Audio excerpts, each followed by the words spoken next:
जो आज का टॉपिक है वो है पॉजिटिव इंक्लूजन। तो दो अलग अलग चीज़ें हैं जो कि मिक्स भी कर दी गई हैं। तो इससे पहले कि मैं शुरू करूं, आप सभी वैसे जानते होंगे, कुछ नहीं भी जानते होंगे। I am an RJ of inspirational wings और इट्स बीन 2 years जो मैं शो करती आ रही हूँ लगातार, and we are into second season of inspirational wings और जल्द ही इंस्पिरेशनल विंग्स का 3rd सीजन भी शुरू करेंगे। तो जो पहला सीजन था वो हिंदी में था, सॉरी इंग्लिश में था, बट फिर लिसनर्स की डिमांड पे मैंने उसे बाइलिंगुअल किया और जो सेकंड सीजन चला है वो अभी हिंदी इंग्लिश दोनों में चल रहा है। एंड 3rd में देखते हैं जो भी फीडबैक्स आते हैं और जो भी चाहते हैं। तो चलिए अब बैक टू प्रेजेंटेशन। बीच में ही क्वेश्चन आंसर मैं मिक्स ही करना चाहूँगी। बीच में जब भी किसी को कुछ कहना हो तो वो कह सकता है, and I request volunteers to assist the ones who want to ask any kind of questions. तो सबसे पहले बात है पॉजिटिविटी की। तो पॉजिटिव एस्पेक्ट, जो पॉजिटिव इंक्लूजन है, उसमें पॉजिटिव होना इज मेरे हिसाब से एक तो कभी भी कोई प्रॉब्लम आती है तो द बेसिक फंडा is inhale and exhale positivity. जो आप बात करते हैं, जो आप अपना इंप्रेशन जमाते हैं किसी पे, कोशिश कीजिए कि वो पॉजिटिव हो, और जो आप किसी से लेते हैं उसका बस पॉजिटिव भाग अपने तक आने दीजिए, नेगेटिविटी को अपने आने ही मत दीजिए। क्योंकि अगर आप पॉजिटिव है, और मैं मानती हूँ यहाँ पे जितने भी लोग हैं वो सभी कहीं ना कहीं पॉजिटिव हैं, क्योंकि I don't think so in this ruthless world अगर पॉजिटिविटी ना हो, हम जैसे जो विजुअली इम्पेयर्ड हैं या PWDs हैं वो सर्वाइव कर सकते हैं। तो पहले तो मैं बहुत खुश हूँ कि सब में कुछ ना कुछ पॉजिटिव है यहाँ पे। तो पहली बात तो ये कि पॉजिटिविटी ये है कि जब कोई प्रॉब्लम आती है तो पॉजिटिव रहना ही सबसे बड़ा सोल्यूशन उस प्रॉब्लम का है। जैसे कि कोई पॉजिटिव व्यक्ति है, उसके उसमें प्रॉब्लम आई जिंदगी में, तो एक तो है सबसे जो इन्फ्लुएंशियल चीज़ है जो आपकी पॉजिटिव ला सकती है उस नेगेटिव सिचुएशन में, वो है क्वेश्चन। अपने आप से क्वेश्चन पूछिए, और हमेशा और 90% चीज़ों में मैंने देखा है कि जो कोई भी प्रॉब्लम आएगी, डिफ़िकल्टीज आएंगी, हम क्या करते हैं, हम नेगेटिव सोचते हैं। मेडिकल इंटरव्यू है, अगर मैंने नहीं किया तो मेरे रिलेटिव्स क्या कहेंगे, मेरे फ्रेंड्स क्या कहेंगे, मुझे लगता है मैं नहीं कर पाऊँगा या मैं नहीं कर पाऊँगी, या अगर नहीं किया तो आगे क्या करूँगी। शायद ही कोई हो जो सोचे कि नहीं अच्छी होगी, बढ़िया होगी, और अगर कहीं चूक भी गई तो मुझे एक्सपीरियंस मिलेगा। तो it's up to you, you have to decide whether you want to attain positivity और नेगेटिविटी। और मैं मानती हूँ जो नेगेटिविटी है वो बहुत ईजी है, जो आपके आसपास और हमेशा हमेशा आने के लिए रेडी रहती है। But positivity, you have to put an effort to get positivity, to get positivity in your attitude, whatever you do. तो एक और बात, आज की ज़िंदगी में हम सभी को बहुत जल्दी रहती है, चाहे वो सोचना हो, चाहे किसी को जज करना हो, या कोई भी इंटरप्रेट करना हो। किसी ने कोई भी भाषण दिया, किसी ने कुछ भी कहा, हम इंटरप्रेट कर देते हैं जल्दी से। But I believe haste makes waste. अगर हम जल्दी से सोचेंगे, जल्दी से एकदम से क्विकली रिएक्ट करेंगे, तो मोस्टली क्या होता है, हम नेगेटिविटी को ज़्यादा अपने अंदर लाते हैं और नेगेटिव आउटकम निकलता है उसका। तो जब भी कोई डिसीजन ले, जितनी भी कोई प्रॉब्लम हो, एक बार पॉजिटिविटी उसमें डालिए, पॉजिटिविटी से सोचिए कि ये प्रॉब्लम है तो मैं इसको कैसे डील कर सकता हूँ। और एक सबसे इम्पॉर्टेंट चीज़ है कि अगर आपकी छोटी सी भी चीज़ है, कोई हॉबी हो सकती है, कोई इंटरेस्ट हो सकता है, 2 मिनट निकालिए, 5 मिनट निकालिए। बहुत बिजी है तो 10 मिनट नहीं निकाल सकते, तो चलिए थोड़े से 2-4 मिनट निकाल लीजिए दिन में, और उस चीज़ को ज़रूर कीजिए। कई लोग देखे हैं उनकी हॉबी होती है म्यूज़िक, पर वो नहीं करते, कहते हैं टाइम वेस्ट है, I am not going to pursue music as my career. But I think if you are pursuing it as a hobby, it can be more beneficial. अगर आपका हॉबी करियर नहीं है तो, मतलब म्यूज़िक करियर नहीं है तो, क्योंकि म्यूज़िक या कोई भी हॉबी आप रखते हैं, अगर उसके लिए 2 मिनट निकालते हैं, वो वेस्ट ऑफ टाइम नहीं है। वो एक ऐसी पॉजिटिविटी आप में भरेगा, ऐसी बैकबोन आपको देगा जो आपको मुश्किल समयों में, जॉब के स्ट्रेस के बीच में, चाहे वो प्रेशर हो, पढ़ाई का, हर चीज़ में कामयाब होने के लिए हिम्मत तो देगा। मैं नहीं कहती कि पॉजिटिविटी आपकी प्रॉब्लम्स हटा देगी, प्रॉब्लम्स बिल्कुल ख़त्म कर देगी, या डिफ़िकल्टी नहीं आएगी, वो ज़रूर आएंगी। लाइफ जब तक है, ज़िंदगी तब तक है, तब तक प्रॉब्लम्स ज़रूर आएंगी। पर अगर हम पॉजिटिविटी से सोचेंगे, पॉजिटिव एटीट्यूड रखेंगे, तो हर प्रॉब्लम का सोल्यूशन निकालने में हमें और आसानी हो सकती है, स्ट्रेस कम हो सकता है, और कई बार ऐसा भी हो सकता है कि हम किस तरफ सोच रहे हैं और कौन सी चीज़ हमें बिल्कुल सोचनी चाहिए, उस पर बिल्कुल स्ट्राइक कर जाए अगर हमने पॉजिटिविटी रखी हो। बट अगर हम नेगेटिविटी रखते हैं तो अगर हम 90% सोचेंगे कि अच्छा मेरा 50% तो हो ही जाएगा, तो क्या होगा, नेगेटिविटी है, नेगेटिविटी अट्रैक्ट्स नेगेटिविटी ऑब्वियसली। आप सोचेंगे अगर नहीं होगा तो नहीं, कैसे करूँगा ये वो, तो ऐसी इन्फ्लुएंस अपने आप को कर लेता है, अपना माइंडसेट ऐसा कर लेते हैं, तो ऐसी सिचुएशन क्रिएट हो जाती है। तो इसमें थोड़ा सा मैं उसका सेगमेंट भी लूँगी। हमने शायद सीक्रेट आप में से कईयों ने देखी होगी, और बुक भी है, मूवी भी है, तो उसमें भी लॉ ऑफ अट्रैक्शन का बताया गया है। लॉ ऑफ अट्रैक्शन को ये नहीं पता कि आप सही कर रहे हैं या गलत कर रहे हैं। जैसे ग्रेविटी का होता है, आप छत से गिरेंगे तो आप गिरेंगे, उसे नहीं पता कि आपने पत्थर गिरा या आप खुद गिरे। वैसे ही अगर आप अच्छा सोचेंगे, पॉजिटिव सोचेंगे, तो law of attraction will make it happen again and again and again, and it will not happen instantly. तो इट्स अप टू यू, आपने अपनी लाइफ पॉजिटिव रखनी है या नेगेटिव रखनी है। और मैं नहीं कहती है बहुत ईजी है, ये एक मुश्किल चीज़ है, पर once you have attain this state of positivity, I think and I bet you कि आपकी लाइफ बहुत ईजी हो जाएगी, बहुत सिंपल हो जाएगी। और अक्सर हम नेगेटिविटी की वजह से कोई चीज़ शुरू ही नहीं करते, हम शुरुआत ही नहीं करते। अगर नहीं हुआ, मुझसे नहीं हो पाएगा, स्टेज पे चढ़ गया, बोला नहीं जाएगा, लोग हंसेंगे, तो क्या होगा, आपने ट्राई ही नहीं किया, वैसे ही फियर बिल्डअप हो गया, 100% था 200% हो गया। उसके सिवाय अगर आपने पॉजिटिव पर्सपेक्टिव रखा होता कि ऑडियंस में अगर 100 लोग हैं, उनमें से मैं ऊपर चढ़ रहा हूँ या चढ़ रही हूँ, तो ऑब्वियसली मेरे में कोई बात होगी, या कम से कम मैंने ट्राई तो किया, तो वो एक चीज़ आपको पॉजिटिविटी देगी। और अगर आप ठीक से नहीं भी कर पाए, at the end of the day आपके माइंड में कहीं ना कहीं रहेगा, yes at least you have tried it. तो ये तो हुई पॉजिटिविटी की बात। दूसरी चीज़ है इंक्लूजन। आजकल हर चीज़ में inclusion, inclusive society, inclusive atmosphere होना चाहिए, एनवायरनमेंट होना चाहिए। तो उसमें ये है कि जब मेरे को लगा कि मुझे टॉपिक पे बात करनी है, तो मैंने सोचा पॉजिटिविटी से थोड़ी सी इंक्लूजन की भी बात करूँगी मैं। तो मेरे माइंड में आया कि इंक्लूजन, हम हमेशा बात करते हैं लॉज क्या कर रही है। Whenever it comes to inclusion और PWDs, we think oh government is not doing that much for us, bill नहीं ठीक से हो रहे, सिस्टम ऐसा है, ब्यूरोक्रेसी ऐसी है, अथॉरिटीज़ इतनी कोऑर्डिनेट नहीं करती हमारे साथ। जब हम ये सोचते हैं कि हमारी क्या रिस्पॉन्सिबिलिटी है being a person with disability, हम एक मिनट सोचेंगे, उसके बाद एकदम से आएगा नहीं सिस्टम ही खराब है, क्या करना। बट आई बिलीव जो आप इंडिविजुअल लेवल पे कर सकते हैं वो ज़रूर कीजिए। हो सकता है आपके एक छोटे से पॉइंट से किसी एक व्यक्ति की हेल्प हो जाए, पर वो बहुत है।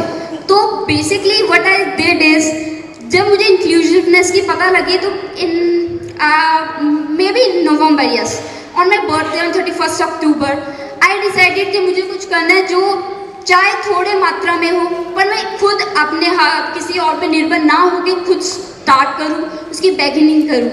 तो व्हाट आई डिड इज, जब मेरा 2 हफ्ते मैंने सोचा आराम से कि ये कामयाब होगा या नहीं होगा, आफ्टरवर्ड्स आई डिसाइडेड कि मुझे ये ट्राई करना है, चाहे वो गलत जाए, but at least at the end of the day मेरे पास होगा कि yes I have tried it. तो जो मैंने स्टार्ट किया वो ये था कि इंक्लूसिवनेस के लिए I went to some schools in my area, I am from Nangal Punjab. तो मुझे लगा कि अवेयरनेस इज मस्ट। तो जब मैं स्कूल्स में गई, मैंने I just convince the teacher, principal, authorities, faculty there, I told them about the concept, about the things going on, about the ways we are doing different things, we are executing our day to day routines. और they were so happy and they were so convinced कि उन्होंने मुझे कहा कि okay we will give you some time, you can do a session in our school. And so far I visited 3 schools and believe me, जो मैंने ये देखा कि बच्चे जो होते हैं वो सबसे आसान चीज़ों को मोल्ड करना, क्योंकि जो ग्रोन अप्स है और जिनके माइंड में बैठ चुका है कि जो एक पर्सन विद डिसेबिलिटी है वो नहीं कर सकता या उसमें इतनी काबिलियत नहीं होती, वो चेंज करना इतना आसान नहीं होता जितना कि एक स्टूडेंट जिसका भी माइंड सेट ही नहीं है, जिसको इस कंसेप्ट के बारे में पता ही नहीं है, उस तक बात पहुंचाना है। तो I started paying visit to different schools और अभी इंस्टीट्यूशंस और ये बैंक्स वगैरह में भी जाऊँगी मैं जैसे जैसे टाइम होगा आगे। तो स्कूल में जाके मैंने व्हाट आई रियलाइज इज, लोग जानना चाहते हैं और वो समझते हैं कि वो कंसर्न शो करना चाहते हैं, but the problem is they don't want, कि उनको ये नहीं समझ आता कि जो पर्सन विद डिसेबिलिटी है वो कैसे रिएक्ट करेगा, या उन्हें ये होता है कि हम शो कैसे करें, अगर हम कंसर्न है तो हम कैसे दिखाएं कि yes we are concern, we have empathy not sympathy. तो ये चीज़ हमें भी समझनी होगी कि अगर एक नॉन जो डिसेबल नहीं है, पर्सन में डिसेबिलिटी नहीं है व्यक्ति, वो अगर कुछ दिखा रहा है तो हो सकता है उसकी जो चाहत हो दिखाने की वो कंसर्न हो, जेन्युइन कंसर्न हो, और हो सकता है बस तरीका अलग हो। तो व्हाट आई मीन टू से इज दैट हमें इंडिविजुअली, आप खुद सोचिए इस सेशन के बाद, I will be very grateful कि अगर आपके माइंड में एक भी आइडिया है कि आप अपने आसपास के लोगों को अवेयर कैसे कर सकते हैं इंक्लूसिवनेस के लिए। जैसे अभी कल ही मैंने एक न्यूज़ देखी लेगो की, उसने एक टॉय बनाया कंपनी ने जो व्हील चेयर पे एक टॉय बैठा है। तो आई वॉज वेरी इम्प्रेस्ड कि अरे ऐसा टॉय बनाया है तो बच्चे खेलेंगे, जब उनके रूटीन में वो चीज़ सामने दिखेगी तो they will make us a part of their main stream society environment. ऐसे ही अगर लोग हमें देखेंगे, हमारे तरीक़ों को देखेंगे, तो वो उनकी जो सोच है वो बदलेगी। और सोच बस कहने से नहीं बदलती, देख के बदलती है। अगर हम उन्हें कहेंगे हम कंप्यूटर से रेडियो चलाते हैं, शोज़ करते हैं, ये करते हैं, वो करते हैं, वो कहेंगे अच्छा करते होंगे, ये वो 10 minute they will be very impressed, but by the end of the day फिर से वो। तो माई कंसर्न इज सोसाइटी अभी भी ऐसी है जहाँ पे लोग डिसेबिलिटी के बारे में बात ही नहीं करना चाहते। हो सकता है टेक्नोलॉजी वगैरह हमें बहुत कुछ सिखा रही है, बट अभी भी मैंने देखा कहीं सुबह आप किसी से बात कर रहे हो, वो कहेंगे ले यार सुबह की शुरुआत अब डिसेबिलिटी से करनी है। तो अभी भी कहीं ना कहीं वो माइंडसेट है। तो यहाँ पे ये है कि एक तो पॉजिटिविटी जो कि मैं मानती हूँ कि हम सभी में कहीं ना कहीं है, तभी हम यहाँ पे हैं। और इंक्लूसिवनेस के लिए आप सोचिए आप इंडिविजुअल लेवल पे क्या कर रहे हैं, अपने आसपास के इंस्टीट्यूशंस, अगर कोई नहीं जानता तो आपकी रिस्पॉन्सिबिलिटी बनती है कि आप जाके उन्हें बताएं। हम औरों के ऊपर उंगलियां उठाते हैं, हम खुद क्या कर रहे हैं एज इंडिविजुअल? हम तो सीधे पल्ला झाड़ देते हैं, हमारी सिस्टम ऐसा है, लोग हो गए तो माइंड ऐसे तो चलता है, चलता रहेगा। तो इट्स अप टू अस। जिस दिन हमने समझ लिया कि हमारे हाथ में we can do wonders, and I believe अगर आप एक बार करके देखिए और आपको लगेगा, हो सकता है कि कई लोग ना समझे बट एटलीस्ट यू ट्राइड। तो ये चीज़ मेन है कि इंक्लूसिवनेस के लिए, पॉजिटिव इंक्लूसिवनेस कि अपना आप कैसे प्रेजेंट कर रहे हैं, अपने आप को क्या आप कैसे दिखा रहे हैं। जब आपको हेल्प की ज़रूरत है तभी हेल्प लीजिए। Don't make it a point कि आपने हेल्प लेनी है, चाहे नहीं चाहिए फिर भी लेनी है। हमें दिखाना है कि नो वी कैन डू।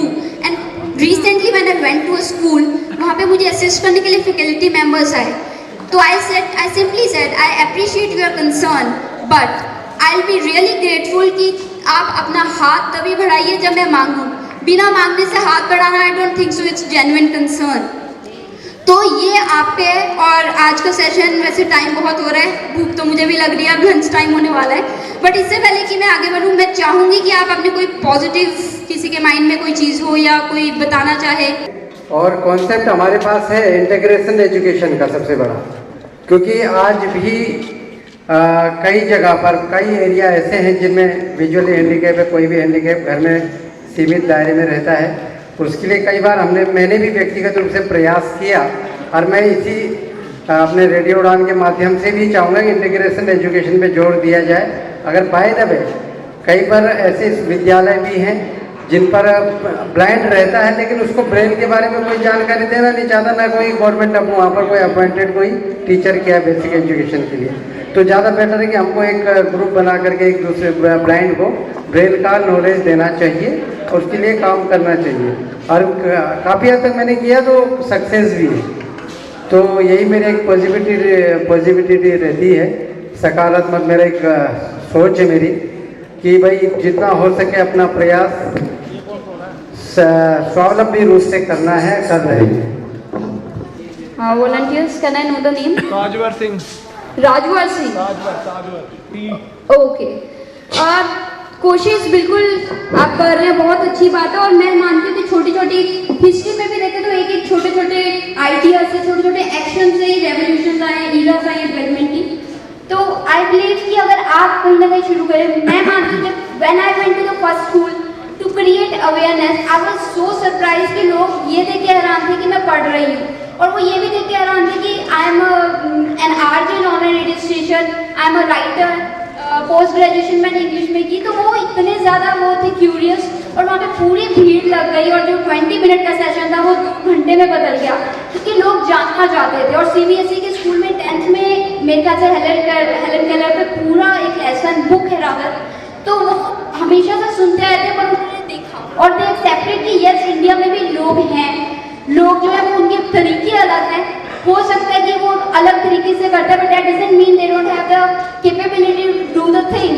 तो ये आप पे शिकायत करना बंद कीजिए, खुद निकलिए। मैं अकेली गई थी स्कूल का, मेरे को एटमॉस्फेयर नहीं पता था, वहाँ का एनवायरनमेंट नहीं पता था, उसका इंफ्रास्ट्रक्चर नहीं पता था, किसी को मैं जानती नहीं थी, बट आई नो कि मुझे ये करना है और मैंने करना है तो चेंज लानी ही है। और आई एम ग्लैड कि उसके बाद बहुत लोगों ने मेरे से बात की, जुड़े, उन्होंने अपने फोन्स, जो उनके पास एक्सपेंसिव फोन्स हैं, एंड्रॉयड फोन्स हैं, but they are not aware about the things like talking software, talk back, stocks, तो वो जाना उन्होंने। और मुझे लगता है कि ये जो गल्फ है पर्सन विद डिसेबिलिटी और विदाउट डिसेबिलिटी, वो यही है कि अवेयरनेस नहीं है, rather I would call sensitising session. तो आई बिलीव अगर आप में से भी लोग ऐसे कुछ आइडियाज के साथ आए, अपनी सोसाइटी में जाके नॉर्मल लोगों तक अपनी बात पहुंचाएं, उन्हें दिखाएं कि हम क्या कर रहे हैं और कैसे कर रहे हैं, और उन्हें करके दिखाएं, तो आई कैन बेट कि उनके माइंड में ये ऑटोमेटिक हो जाएगा कि okay visually build, so what he is doing it, we want work, we want work, we are not concern कि किसी की लाइफ में क्या चल रहा है। जैसे काम पे हर लोग आते हैं, उनकी फैमिली में प्रॉब्लम होती है, तो हमें उनसे कुछ लेना देना नहीं होता, तो इस चीज़ से क्या होता है कि किसी को दिखता नहीं है या कोई चल नहीं सकता। We should be concern about the work, और वो तभी होगा जब हम अपनी काबिलियत जाके दिखाएंगे, उन्हें बताएंगे, वो ऐसे नहीं सुनेंगे। एडवाइस देना और एक एग्जाम्पल बनने में फ़र्क होता है। तो इसी के साथ मैं ये कहना चाहूँगी कि अगर आप भी कुछ शुरुआत करें, जैसे रेडियो उड़ान अपने आप में ये एक मिसाल है कि कैसे लोगों ने कैसे अलग अलग जगहों से जुड़ के किया, तो इस चीज़ के साथ आप पॉजिटिव माइंड के साथ इंक्लूसिवनेस को स्टार्ट कीजिए। और जब भी आप सोचते हैं कि यार सोसाइटी कुछ नहीं कर रही, एक बार अपने आप से ज़रूर पूछिएगा कि आप इंडिविजुअल लेवल पे क्या कर रहे हैं। तो any other question? Yes ma'am. You spoke very well, बहुत अच्छा लगा, बहुत अच्छे से प्रिपेयर किया हुआ है, तो आगे भी इम्प्रूव करते रहो। बट मेरा कहना यही है कि ये जो सब्जेक्ट है इंस्पिरेशनल विंग, हम लोगों को दृष्टिहीनों का छोड़ के now we have to talk for the sighted people, those who are there to help us in different way, because बहुत काम हो चुका है for the person with disability. Now we have to prepare the other type of crowd, they should be prepared to understand our problems. So it is very good thing, good initiative, and not only schools, I feel you should go to companies, you should go to different places and try to give these wings to all the persons, those who are there with us, but they are not dealing with disability, they don't know anything about disability.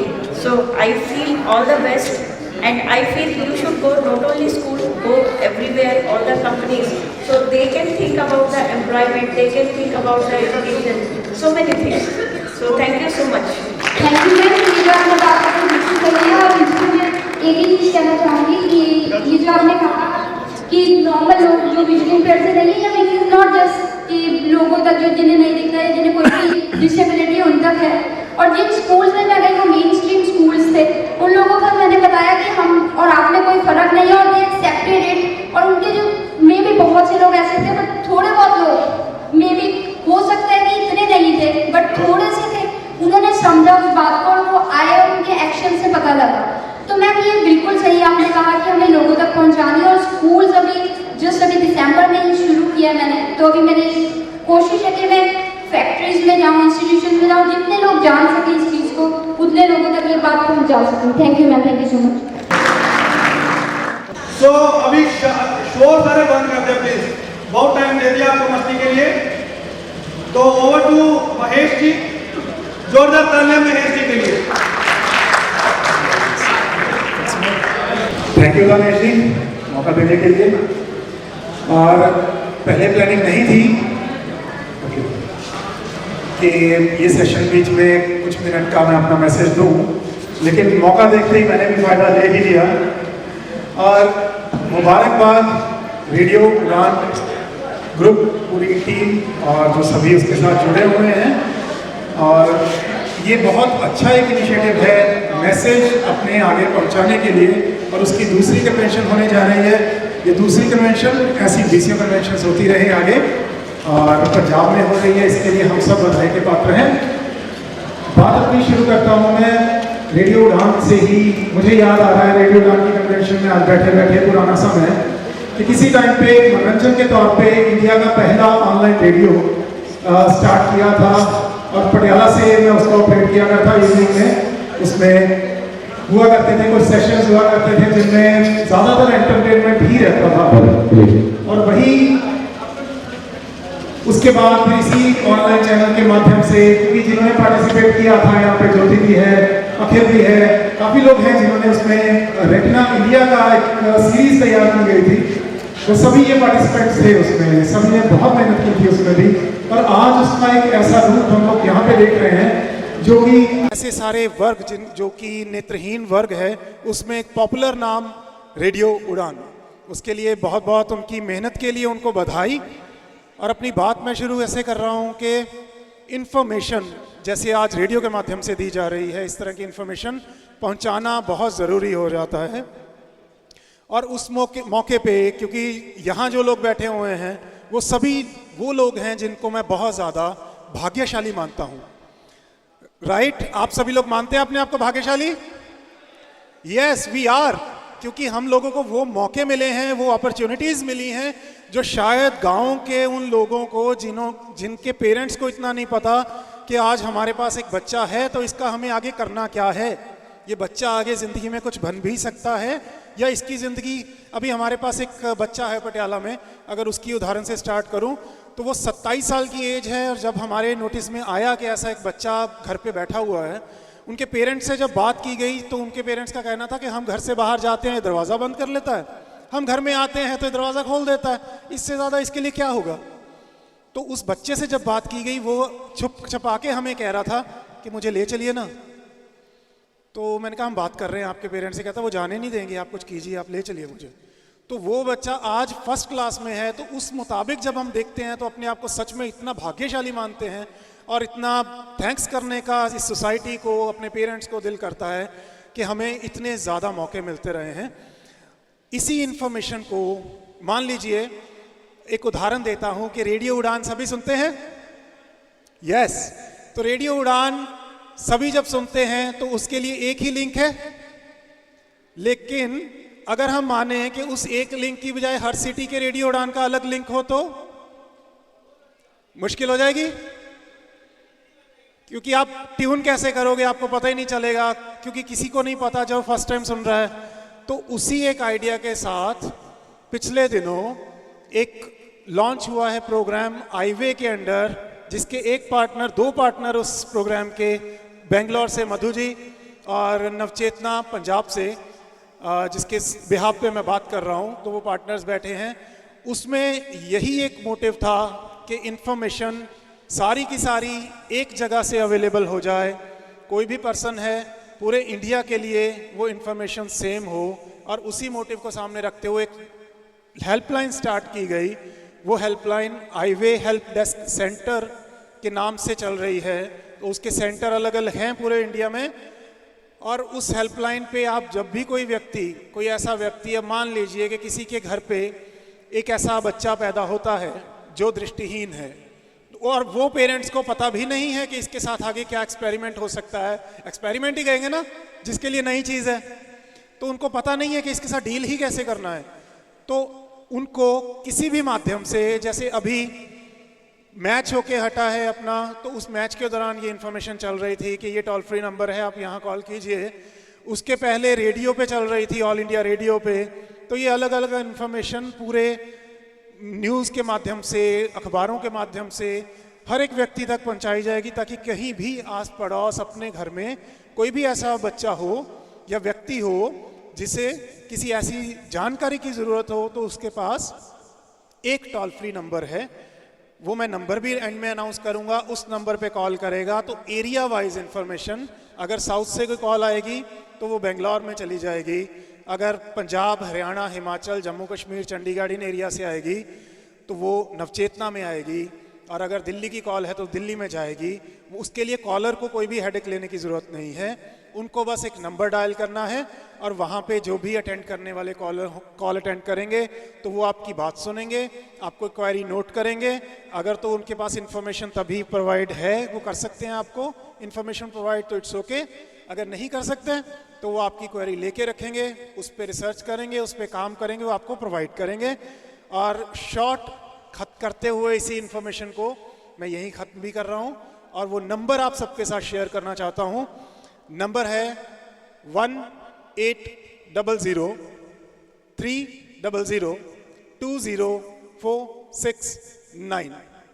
1-1800-300-20-469।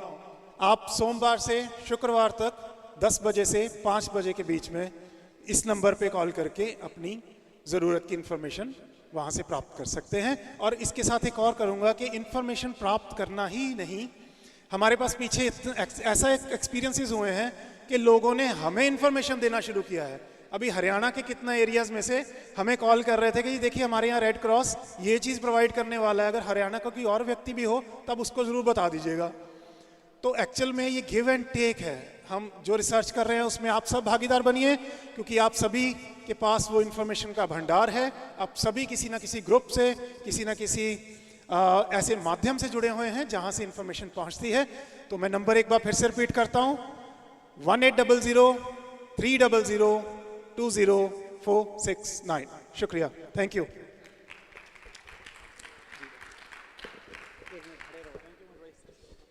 बहुत अच्छा प्रयास highway का, और ज़्यादा से ज़्यादा लोगों को ये नंबर शेयर करें।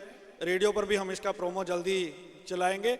बहरहाल अगली परफॉर्मेंस, जो अगली प्रेजेंटेशन है, वो अगेन बहुत हेल्दी प्रेजेंटेशन होने वाली है।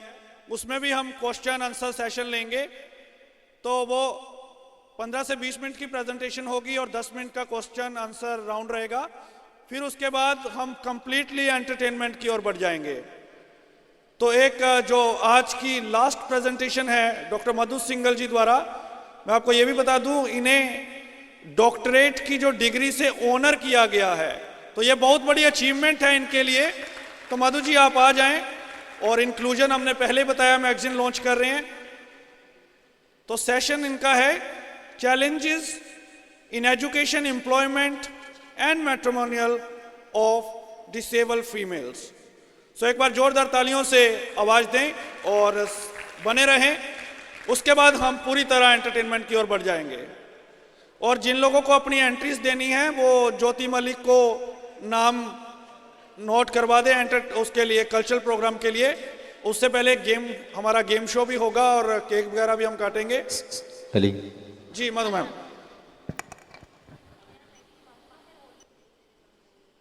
और आप सभी से यही रिक्वेस्ट है कि आप शोर नहीं मचाएंगे और जिस तरह पूरे प्रोग्राम को एंजॉय कर रहे हैं बहुत सिंसियरली उसी तरह करते रहेंगे।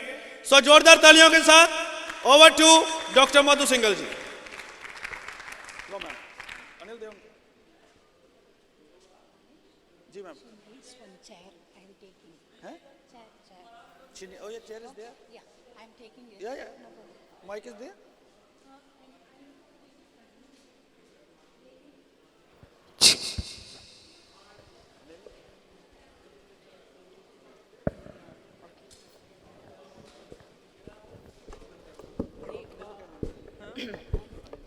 हाँ, इट इज ऑन। सभी को मेरा प्यार भरा नमस्कार। एक बहुत ही इम्पॉर्टेंट टॉपिक दानेश जी ने दे दिया है, challenges for education, employment, matrimonial for the women with disabilities. My God, from the big morning हम लोग सुनते आ रहे हैं। बहुत अच्छा प्रेजेंटेशन रहा रमेश कुमार सरीन जी के द्वारा। और उसके बाद मैट्रिमोनियल में तो कहना ही क्या है, इतना अच्छा प्ले जो दानेश जी ने दिखा दिया हमको, उसमें अपने आप ही चैलेंज समझ में आता है कि क्या क्या चैलेंजेस होते हैं फॉर द मैट्रिमोनियल। सबसे पहले तो मैं रेडियो उड़ान की टीम को बहुत बहुत धन्यवाद देना चाहती हूँ। एंड ये एक बहुत अच्छा प्रयास है जो कि 2 सालों से चल रहा है और हम सभी लोग इसके साथ एक एक करके जुड़ते जा रहे हैं। और खुशी होती है कि इंडिया में ही नहीं, हमारी आवाज़ इंडिया से बाहर भी जा रही है। मुझे बताते हुए बड़ी खुशी हो रही है। एक बार मेरी एक नीज़ जो कि अमेरिका में रहती है, वो ऐसे ही रेडियो इधर उधर घुमा रही थी और उसको सडनली मेरी आवाज़ सुनी। My God, she was so happy. उसने फ़ोन करके बोला कि आपकी आवाज़ कोई रेडियो उड़ान में आ रही है। मैंने कहा यस यस, वो हमारा ही है। तो बहुत ही खुशी की बात है, सबसे बड़ी खुशी की बात है कि हमारे भाई बहन, दृष्टिहीन भाई बहनों ने मिलकर इसको चलाया है, जिसका कि श्रेय दानेश जी को और मीनल जी को जाता है, जिन्होंने इतने सारे लोगों को जोड़ लिया और इतने सारे आरजेस जो कल और आज मिलने को मुझे मिला, बहुत ही अच्छा लगा। सबसे पहले मैं 2 शब्दों में आपको बता दूं कि बेंगलोर से हूँ मैं। मित्र ज्योति के बारे में काफ़ी लोग पहचानते हैं। 25 सालों से हम लोग मेनली शिक्षण, प्रशिक्षण और रोजगार के बारे में ही दृष्टिहीन एवं दूसरे विकलांगों के लिए भी काम कर रहे हैं। गवर्नमेंट में हमें ज़्यादा सहयोग नहीं मिला है, लेकिन प्राइवेटली हमने बहुत सारी आईटी फील्ड में भी काम किया है रोजगार में, जिसमें कि बड़ा अच्छा हमको रिजल्ट मिला है। अब मैं अपने टॉपिक पे आऊँ, 15 मिनट का समय है शायद मेरे पास। तो सबसे पहले हम लेते हैं एक एजुकेशन के बारे में। आज सुबह जब रमेश कुमार सरीन जी बता रहे थे तो उन्होंने एक बहुत अच्छी बात कही कि जब ये डिसेबिलिटी एक्ट पे हम लोगों ने काम करना शुरू किया, वो तो बहुत अच्छी बात है, लेकिन अलग अलग डिसेबिलिटीज़ के बारे में किसी ने नहीं सोचा कि समस्याएं सबकी अलग अलग होती हैं। अगर हम स्पेशली दृष्टिहीनों को लें तो एजुकेशन के बारे में समझें तो बहुत सारी अलग अलग समस्याएं इसमें आती हैं। सबसे पहले तो मैं ये कहूँगी कि जब एक दृष्टिहीन एक फैमिली में जब उसका जन्म होता है और दृष्टिहीन अगर महिला है तो आप समझ सकते हैं कि एक बहुत बड़ा चैलेंज फैमिली के सामने होता है। पहली बात तो लड़की, दूसरी बात वो लड़की जो कि देख नहीं सकती है, उसमें फिर बहुत सारी चीज़ें आ जाती हैं कि भगवान का अभिशाप होता होगा और पता नहीं क्या क्या, so many things they will see. And सबसे पहला काम डॉक्टर के पास जाने की बजाय दे विल थिंक कि कोई झाड़ फूंक से या जादू टोना या पता नहीं किससे क्या उसका इलाज कराया जाए। जब उसमें सफलता नहीं मिलती और सफलता मिलेगी भी नहीं, उसके बाद वो सोचते हैं कि चलो अब डॉक्टर के पास चला जाए, पूछा जाए कि भैया इसको हुआ क्या है। एजुकेशन का मामला जहाँ आता है वो तो एक लास्ट चीज़ बन जाती है कि एजुकेशन के बारे में सोचना। अरे पहली बात तो ब्लाइंड है और एक महिला है, इसको हम कहाँ भेजेंगे, कहाँ एजुकेशन कराएंगे, कैसे करेंगे। उनके दिमाग में ही नहीं आता है कि एक दृष्टिहीन महिला एजुकेशन भी ले सकती है, एक शिक्षा के बारे में भी हम सोच सकते हैं। किसी कारणवश कोई उनसे जुड़ जाता है, इस समय पे जो एक मेन रोल प्ले करना होता है वो जो ऑर्गेनाइजेशंस आसपास काम कर रही हैं या कोई फैमिली मेंबर या कोई भी, अगर ये कभी किसी ने देखा है कि किसी स्कूल में कोई दृष्टिहीन लोग पढ़ लिख रहे हैं तो वो आके उस फैमिली को बताएगा कि भाई ऐसा हो सकता है, तब वो सोचते हैं कि चलो हम जाके देखें तो सही ये कैसे एजुकेशन करेगी। मैंने देखा है कि उस समय उनका जो सोचना होता है, अच्छा ठीक है हमने एजुकेशन भी करा लिया इसको, तो उसके बाद क्या करना है, पढ़ना लिखना सीख भी लिया, घर में रख के हम लोग इसको खिला पिला सकते हैं। अगर वो थोड़ा सा अच्छा परिवार है तो वो कहेगा कि घर में रखकर हम इसको खिला पिला सकते हैं, तो इसकी एजुकेशन कराने की ज़रूरत क्या है। लेकिन इसके बीच में बहुत सारे चैलेंजेस यही आते हैं कि कैसे उसको स्कूल भेजा जाए, किसके साथ वो स्कूल जाएगी। एंड सबसे बड़ी बात है आजकल जो ये इंक्लूजन का ज़माना आ गया है, दृष्टिहीन महिलाएं जो कि एक विलेज में हैं, शहरों में फिर भी स्थिति ठीक है, लेकिन ये चैलेंजेस जहाँ आ रहे हैं जहाँ महिलाएं दूर प्रदेश गाँव में रहती हैं और वहाँ पे अगर ये लोग इंक्लूजन की बात भी कर रहे हैं, कोई CBR कार्य भी चल रहा है, लेकिन मुझे नहीं लगता कि एक दृष्टिहीन को पढ़ाने लिखाने का जिम्मा कोई स्कूल उठा सकता है। उसको ये भी नहीं मालूम होगा कि किस प्रकार से उसको ब्रेल के में मदद की जाए, किस प्रकार से उसकी एजुकेशन शुरू की जाए। ये बहुत बड़ी चीज़ है। तो मेरा मानना तो ये है कि कम से कम प्राइमरी तक एक दृष्टिहीन को कोई स्पेशल एनवायरनमेंट में आकर एजुकेशन लेना ही पड़ता है, जिसमें कि उसका ब्रेल डेवलप हो सके, जिसमें कि उसकी दूसरी चीज़ें मैथ्स है या अदर जो भी चीज़ें हैं वो डेवलप हो सके। हम लोग इंक्लूजन की बात करते हैं, इंटीग्रेटेड एजुकेशन, इंक्लूसिव एजुकेशन, ये सब ठीक है, लेकिन for a persons with visual impairment it is very very difficult to think about it कि शुरू से ही कोई एक टीचर हो क्लास में जो कि हियरिंग इम्पेयर्ड को भी देखे, विजुअली इम्पेयर्ड को भी देखे और दूसरों को भी देखे, ये कभी पॉसिबल हो नहीं सकता है। तो मेरा कहना यही है कि थोड़ा सा हमें अपनी सोच बदलनी पड़ेगी और गवर्नमेंट लेवल पर भी और प्राइवेट लेवल पर भी ये समझाना पड़ेगा कि हमें शुरू में एक दृष्टिहीन को बहुत ज़रूरत है, नहीं तो ये जो एक फाउंडेशन बनाने की बात होती है उसमें बहुत कमियां रह जाती हैं। तो एजुकेशन के बारे में मैं यही कहूँगी कि सबसे पहले तो एक परिवार में अगर कोई दृष्टिहीन महिला पैदा होती है, हम लोगों का सभी का ये कर्तव्य होना चाहिए जो इस बारे में जानते हैं, और अब अगर हम उनसे किसी कारण से जुड़ पाते हैं तो सबसे पहले तो परिवार को तैयार करना बहुत ज़रूरी है कि इस बच्ची को बाहर निकाल कर कम से कम स्कूल तक पहुंचाया जा सके। दूसरी बात, बहुत सारी प्रॉब्लम्स आती हैं क्योंकि specially for the visually impaired they need some special type of equipment. सब अगर एजुकेशन में ऊपर लेवल पे भी जाना है, हायर एजुकेशन में जाना है, उनको लैपटॉप चाहिए, कंप्यूटर चाहिए, उसके अलावा भी कुछ और चीज़ें चाहिए। इसके लिए डेफिनेटली समाज को और गवर्नमेंट को बहुत हेल्प इसमें करनी पड़ेगी। बहुत सारी चीज़ें चल भी रही हैं, लैपटॉप बांटे जा रहे हैं आजकल और कई चीज़ों में इन लोगों को मदद की जा रही है, स्कॉलरशिप दिया जा रहा है स्कूलों में, लेकिन वो भी एनफ नहीं है। हमें बहुत सारी चीज़ों का और प्रयास करना पड़ेगा। एजुकेशन एक लेवल तक अगर कोई पहुंच जाता है तो सबसे बड़ी समस्या आती है कि चलो हमने एजुकेशन करवा भी दिया, उसके बाद इसके रोजगार का क्या होगा, क्या रोजगार इसको मिलेगा। मुझे कहते हुए बड़ी खुशी हो रही है कि पिछले 10-15 सालों में जो डेवलपमेंट हमारी कंट्री में हुआ है, डिसेबिलिटी एक्ट के कारण कहिए या कंप्यूटर आने से कहिए कि एक आईटी फील्ड में जो एक रेवोल्यूशन आया है, कुछ लोग जो कि आईटी सेक्टर तक पहुंच गए हैं, लेकिन हमें ये मानकर चलना पड़ेगा कि everybody can not do computer. बहुत सारे लोग हैं जो कि कंप्यूटर नहीं सीख पाते हैं।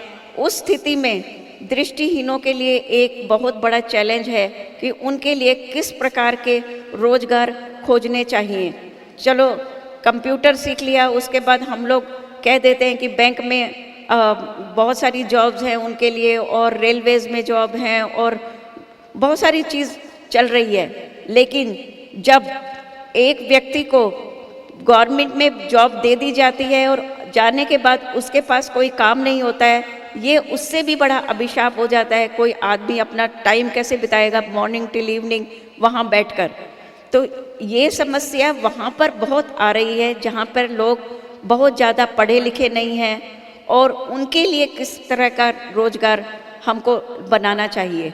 मेरा कहना तो ये है कि इसमें हमारे लोकल लेवल पे हमको देखना पड़ेगा कि हमारे लोकल लेवल पर किस तरह के रोज़गार होते हैं, उसमें अगर हम लोग दृष्टिहीनों को शामिल करें तो बहुत अच्छा होगा। बेंगलोर में एक ऑर्गेनाइजेशन ने बहुत अच्छी व्यवस्था की है कि उनको गार्डनिंग में गार्डनिंग में उनको ट्रेंड किया है। ट्रेनिंग इसके लिए बहुत ज़रूरी है कि हमें जो भी रोज़गार उनको सिखाना है, चाहे साइकिल रिपेयरी है, ऐसा मत सोचिए एक दृष्टिहीन है या एक विकलांग है वो किसी प्रकार का काम कर सकता है अगर correct type of training can be given to that person. तो मेरा कहना यही है कि जो भी हम करना चाहें, अगर पढ़ाई करना चाहें पढ़ाई में आप निपुण होइए, अगर हम पढ़ाई ना करके किसी भी प्रकार की ट्रेनिंग में जाना चाहते हैं तो उस ट्रेनिंग में हमें निपुण होना पड़ेगा। उस निपुणता के बाद ही आपको उसका कोई रिज़ल्ट मिल पाएगा। और मुझे नहीं लगता अगर हमारे पास प्रॉपर योग्यता है तो कोई भी हमें रोजगार देने से मना नहीं कर सकता। आप अपने प्राइवेट लेवल पर भी और आप गवर्नमेंट लेवल पर भी कहीं ना कहीं आपको रोजगार मिल ही जाएगा। रोजगार के साथ साथ मैं एक चीज़ और कहना चाहूँगी कि बहुत सारे लोग जिनको कि ओपन सोर्सेज नौकरियां नहीं मिल पाती हैं, वो लोग कुछ अपना कार्य भी शुरू कर सकते हैं, छोटे छोटे रूप में भी अपना कार्य शुरू कर सकते हैं। कम से कम अपनी आजीविका तो कमा ही सकते हैं, बट यही है कि हमें उनका साथ इन सब चीज़ों में देना पड़ेगा। रोजगार मिल गया, एजुकेशन हो गई, उसके बाद सबसे बड़ा चैलेंज आता है स्पेशली एक महिला के लिए कि अब कौन इसको देखेगा, इसकी लाइफ का कर्णधार कौन है। उस समय पे पेरेंट्स भी सोचते हैं कि इसकी शादी कर दी जाए। शादी कर दी जाए तो जैसा कि आपने आज के प्ले में देखा, लड़कियां अपने हिसाब से कुछ बोलने में थोड़ा हिचकिचाती हैं और कुछ कहने में संकोचित रहती हैं। पेरेंट्स उनको इस पेशे में मालूम नहीं होता कि किस तरह का लड़का इसके लिए खोजा जाए, तो वो यही सोचते हैं कि किसी न किसी तरह से इसकी शादी कर दी जाए, बाद में देखा जाएगा, जो नियति में लिखा होगा वही होगा, वो भाग्य पर उसको छोड़ देते हैं।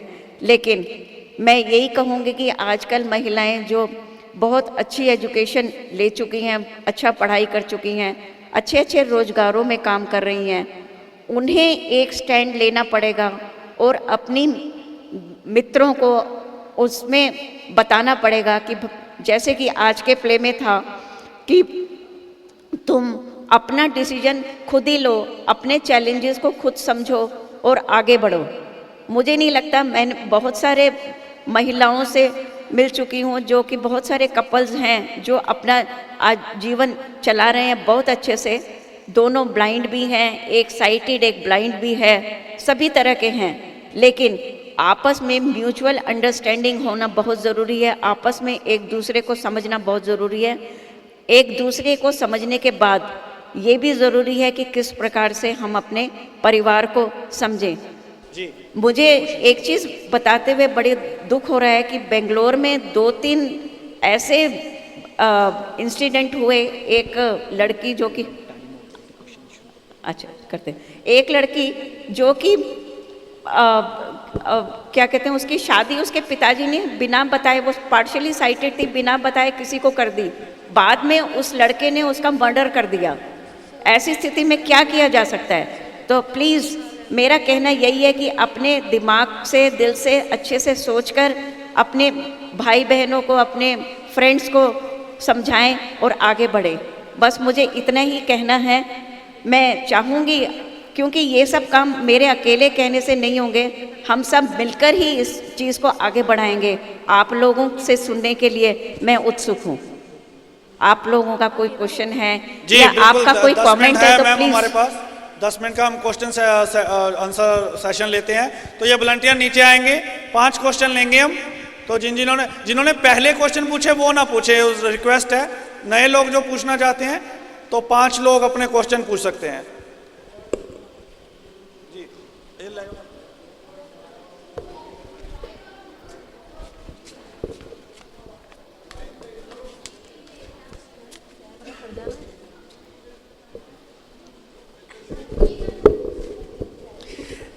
जी मैडम नमस्कार, मैं पुनीत सोनी। एक मैडम छोटा सा मेरा सवाल है कि आपने जैसे ख़ास करके एजुकेशन से रिलेटेड मैं पूछना चाहूँगा कि आपने जैसे बताया कि जो कम से कम प्राइमरी सेक्शन तक तो है जो लड़कियों को रहना चाहिए स्पेशल इन्वायरमेंट में जिसमें उनकी रिक्वायरमेंट्स पूरी हों। मैडम एक बात मैं पूछना चाहूँगा, आज के टाइम में बहुत सारी ऐसी छोटी छोटी दुकानें सी खुल गई हैं, NGO सी खुल गई हैं जो लड़कियों का एडमिशन करते हैं अपने यहाँ और बाद में किसी न किसी तरीके से उनको एक्सप्लॉइट करते हैं। उनका शोषण बहुत ज़्यादा होता है उनको बैरियर फ्री और रिक्वायर एनवायरनमेंट देने के नाम पर। तो ऐसे लोगों को एक तो आप क्या मैं समझता हूँ एडवाइस देना चाहेंगी, और दूसरा मैं ये पूछना चाहूँगा कि आप क्या समझती हैं कि प्राइमरी एज कितना टाइम तक लड़कियों को कम से कम ऐसे इन्वायरमेंट में रहना चाहिए, उसके बाद उनको अपनी ज़िंदगी अपने तरीके से गुजारनी चाहिए? मुझे समझ में नहीं आ रहा है, वो वॉइस है ना। ओके, मैं रिपीट करता हूँ। अब आ रही है? ये थोड़ा सा माइक थोड़ा दूर रख के बोलेंगे तो। अच्छा, अब ठीक है मैम? हाँ ओके। मैं मैडम ये पूछ रहा हूँ कि आज के टाइम में बहुत सारी एनजीओज़ हैं जो लड़कियों की अपने यहाँ एडमिशन करती हैं, फिर किसी ना किसी तरीके से उनको एक्सप्लॉइट करती हैं, उनका शोषण कर रही हैं, उनको रिक्वायर्ड इन्वायरमेंट देने के नाम पर। तो आप ऐसे लड़कियों को या ऐसे लोगों को क्या अपनी ओर से एडवाइस देना चाहेंगी? और आपने एक बात कही कि एक प्राइमरी एज में लड़कियों को ऐसे इन्वायरमेंट में रहना चाहिए, तो आपके मुताबिक वो एज कितनी होनी चाहिए, क्या उसकी लिमिट होनी चाहिए? Thank you. बहुत अच्छा क्वेश्चन है आपका। ये आप सही कह रहे हैं कि भाई बहुत सारी एनजीओज़ हैं जो एजुकेशन देती हैं, ट्रेनिंग देती हैं और किसी ना किसी तरह से उनको एक्सप्लॉइट करती हैं। अब कैसे करती हैं, क्या करती हैं, मुझे नहीं मालूम है। मतलब कई बार ऐसे एग्जाम्पल सुनने को मिलते हैं और कई बार लड़कियां शेयर भी नहीं करती हैं खुद। तो मैं ये कहना चाहूँगी, सबसे बड़ी मैंने जो उन लड़कियों से मेरी बात हुई कि सबसे पहले तो इन लड़कियों को ही तैयार होना पड़ेगा बचपन से ही।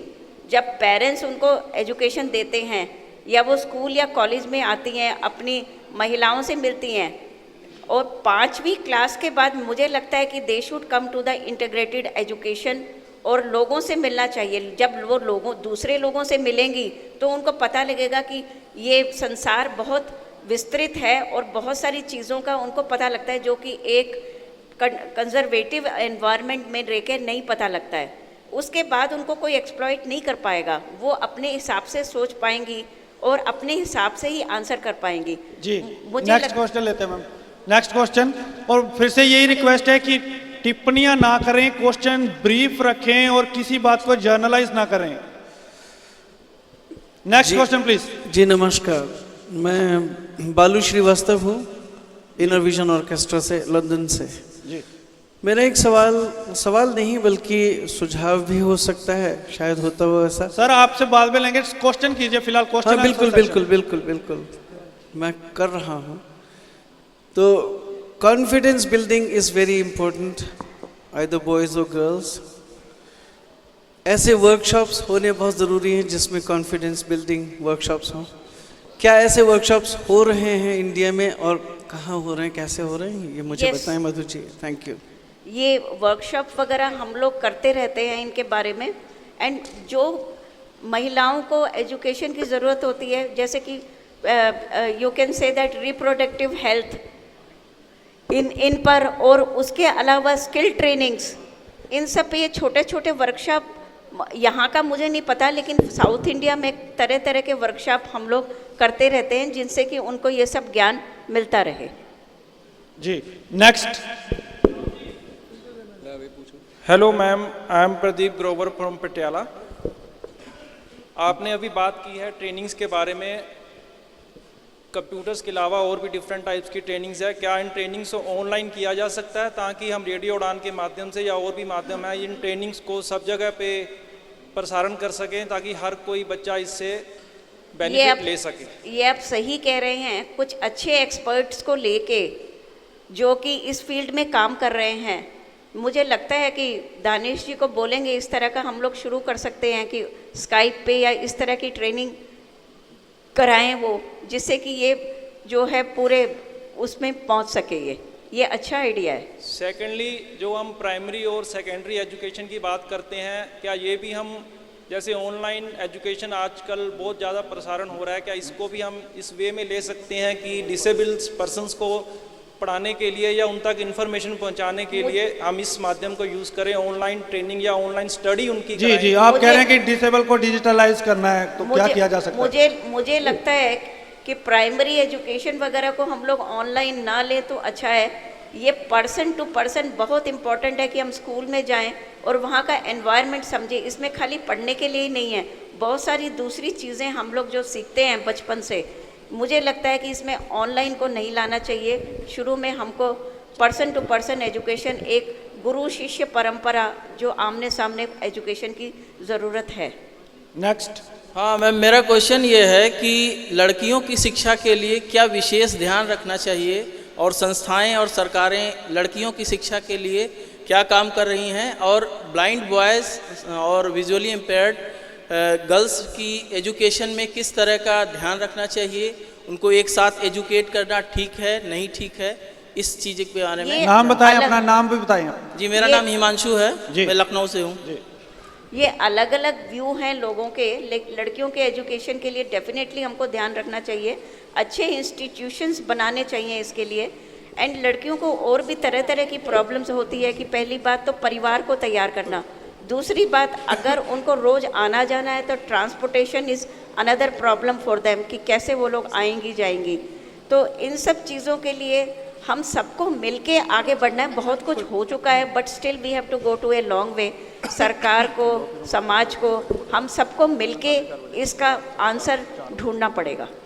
लास्ट क्वेश्चन जी। मैं परमिंदर सिंह बोल रहा हूँ, मैं यहाँ से लोकल हूँ और मेरा क्वेश्चन है थोड़ा सा अलग है। मैं ये पूछना चाहता हूँ, अभी आपने मैट्रिमोनिया की बात की है, शादी की बात की है, हम लोग NGOs में काम करते हैं तो ये प्रॉब्लम हमें भी आती है। तो ऐसी कुछ NGOs के बारे में आप ज़रूर बताएं जो ब्लाइंड्स की मैरिजेस के बारे में अरेंज करती हैं, जो उनकी इंफॉर्मेशंस जो है वो शेयर हो जाए ताकि हमें भी थोड़ा आसान हो जाए। मुझे लगता है कि डायरेक्टली कोई NGO इसके बारे में काम नहीं कर रही है।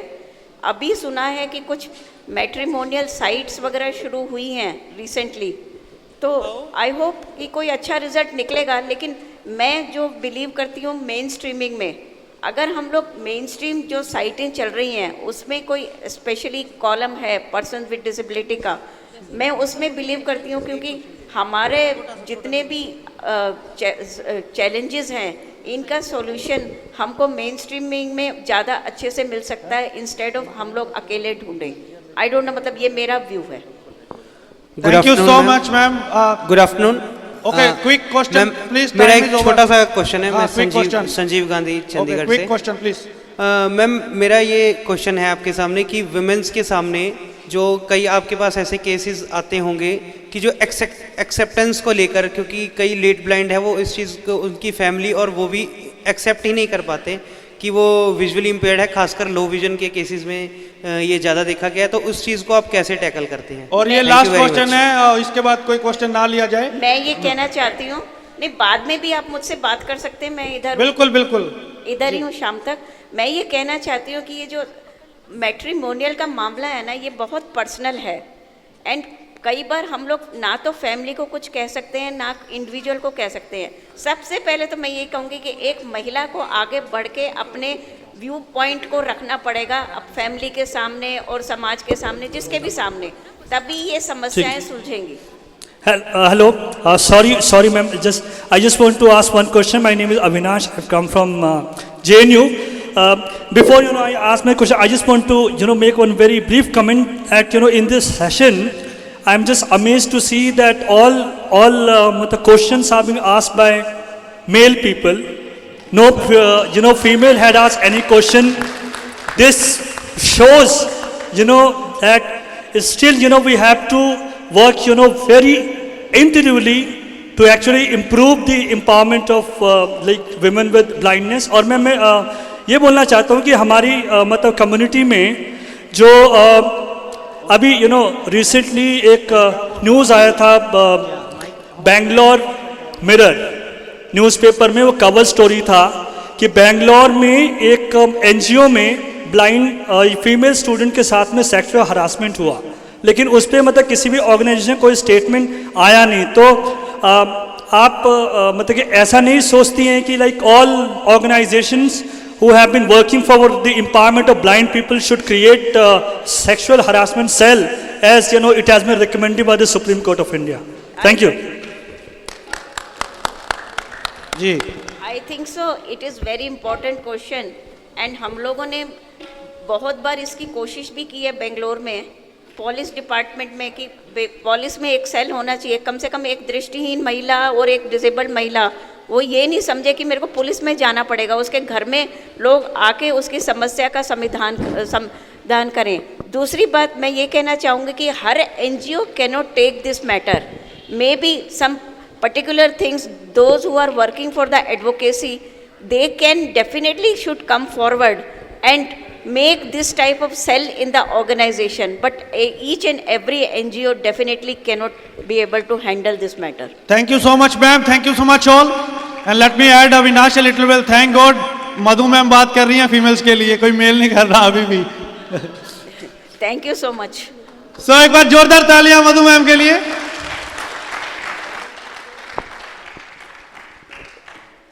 So मैं फिर से एक बार मैं पहले भी कहूँ, मैं I am fan of Avinash shahi.